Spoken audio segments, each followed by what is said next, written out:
తాగుతారు ఏం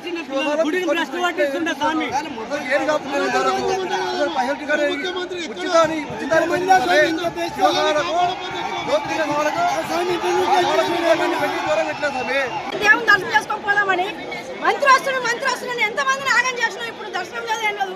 టికెట్ పెట్టుకొని ఎక్కడి నుంచో ఏ రోజు నుంచి వచ్చినాం మేము హైదరాబాద్కి వెళ్ళి. మాకు ఆకలి లేదు. ఇలా చిన్న చిన్న పిల్లలు పడిపోయినారు.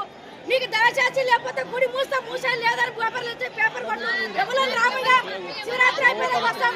ముఖ్యమంత్రికి ఏం చెప్పదలుచుకున్నాం? నీకు ఒక ముఖ్యమంత్రి నీకు దండం నాయన. మరి మా సేవ